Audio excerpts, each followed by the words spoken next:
Joined now from his count in Bethnal Green and Bow by George Galloway. Mr. Galloway, are you proud of having got rid of one of the very few black women in Parliament? A preposterous question. I know it's very late in the night, but wouldn't you be better by starting by congratulating me for one of the most sensational election results in modern history? Are you proud of having got rid of one of the very few black women in Parliament? I'm not, Jeremy, move on to your next question. You're not answering that one. No, because I don't believe that people get elected because of the colour of their skin. I believe people get elected because of their record and because of their policies. So move on to your next question. Are you because proud? I've got a lot of people who want to speak to me. If you ask that question again, I'm going. I'll warn you now. Don't try and threaten me, Mr. Galloway, please. You're the one who's trying to badger me. I'm not trying to badger you. I'm merely asking what you're proud of having driven out of Parliament one of the very few black women there, a woman you accused of having on her conscience the deaths of 100,000 people. Oh, well, there's no doubt about that one. There's absolutely no doubt that all those new Labour MPs who voted for Mr. Blair and Mr. Bush's war have on their hands the blood of 100,000 people in Iraq, many of them British soldiers, many of them American soldiers, most of them Iraqis, and that's a more important issue than the colour of her skin. Yes, because you then went on to say, including a lot of women who had blacker faces than her. Absolutely right, absolutely right. So don't try and tell me that I should feel guilty about one of the most sensational election results in modern electoral history.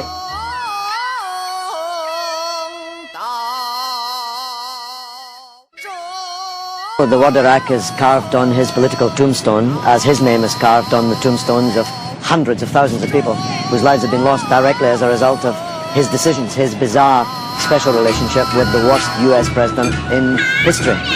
Monica Lewinsky's relationship to a US president was not as dog-like and devoted as Tony Blair's was, and that's the reason we are now one of the most hated countries in the world. It's quite a legacy.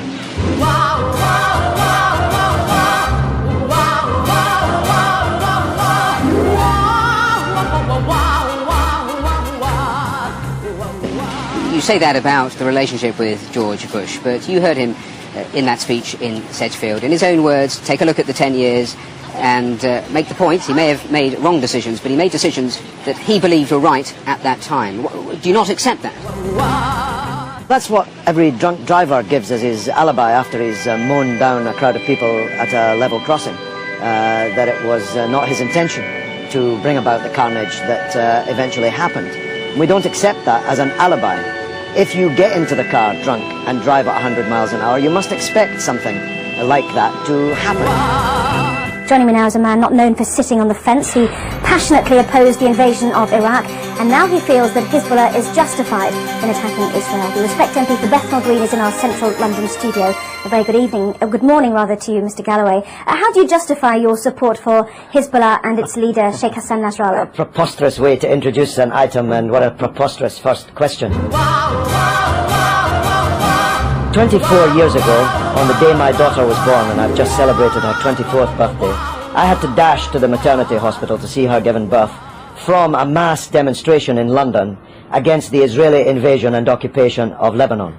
Israel has been invading and occupying Lebanon all of my 24-year-old daughter's life. The Hezbollah are a part of the Lebanese national resistance who are trying to drive, having successfully driven most Israelis from their land in 2000, Israel from the rest of their land, and to get back those thousands of Lebanese prisoners who were kidnapped by Israel under the terms of their illegal occupation of Lebanon. It's Israel that's invading Lebanon. It's Israel that's attacking Lebanon, not Lebanon that's attacking Israel. You've just been carrying a report of 10 Israeli soldiers on the border getting ready to invade Lebanon, and you ask us to mourn that operation as if it were some kind of war crime. Israel is invading Lebanon and has killed 30 times more Lebanese civilians than have died in Israel. So it's you who should be justifying the evident bias which is written on every line on your face and is in every nuance of your voice and is loaded in every question that you ask. Right, you put your finger on the button though, didn't you, when you said that Hezbollah was set up back in the 1980s in order to remove every Israeli soldier from Lebanese soil. As you said, it achieved that in 2000. No, it didn't. This is a setback. No, it didn't. It didn't. This is a key point that you're concealing from your viewers. Israel was forced out of most of the south of Lebanon in 2000. It still occupies a part of Lebanon since 2000. The Shebaa Farms area, which is subject to this latest UN draft resolution. Thousands of Lebanese prisoners have been kidnapped by Israel. Hezbollah I and spoke the just a moment Lebanese ago to government the want them Israeli to Foreign be Ministry released. spokesman who said that the 3 Lebanese who have been captured, perhaps you'd like to use that word, have been Anna, before a it's not judge those. These are and not the been through a prisoners. court of law. Oh, please, have a slightly longer memory than 4 weeks.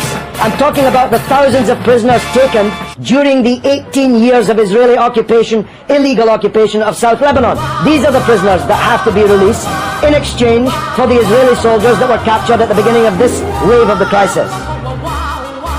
Can I ask you about a report that's in today's Sunday Telegraph, which showed that Iran has given Hezbollah long-range missiles capable of targeting any part of Israel. Iran, according to this Iranian MP who helped found Hezbollah, has also said that Iran has given the authorization to target Tel Aviv. Can you blame Israel for wanting to destroy those missiles? This is preposterous.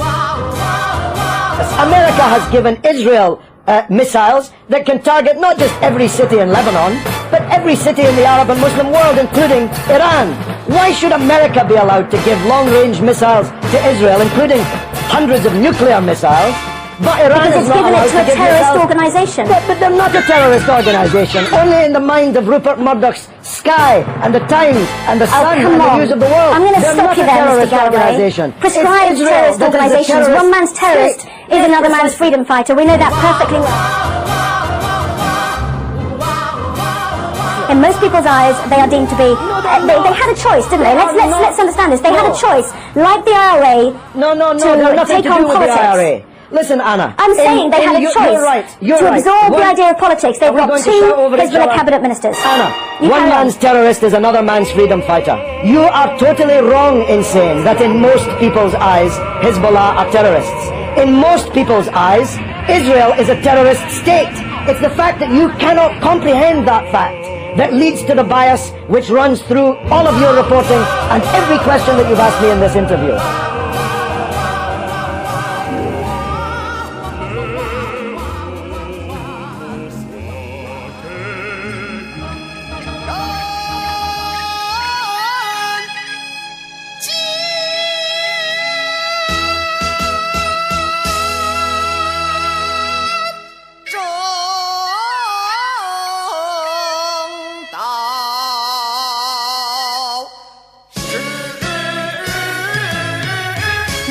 Can I ask you one question? Can I ask you one question?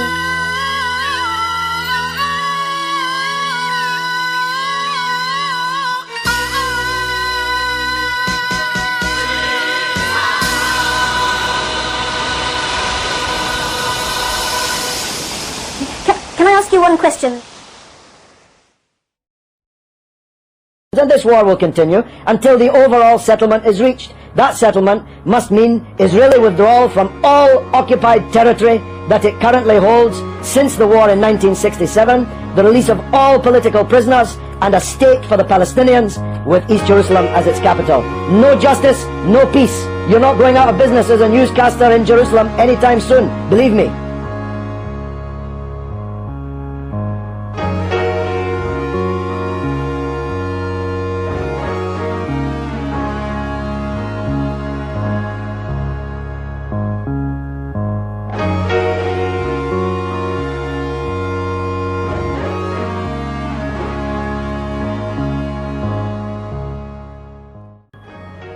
Well, as usual, you have prompted a huge email response, both for and against you, Mr. Galloway, so we'll leave it there. I have to say that some people might find it offensive when more families are mourning their dead to hear you say that it was a bloody good hiding. So you don't give a damn. You don't even know about the Palestinian families.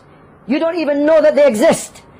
Tell me the name of one member of the 7 members of the same family slaughtered on the beach in Gaza by an Israeli warship. You don't even know their name, but you know the name of every Israeli soldier who has been taken prisoner in this conflict, because you believe, whether you know it or not, that Israeli blood is more valuable than the blood of Lebanese or Palestinians. That's the truth, and the discerning of your viewers already know it.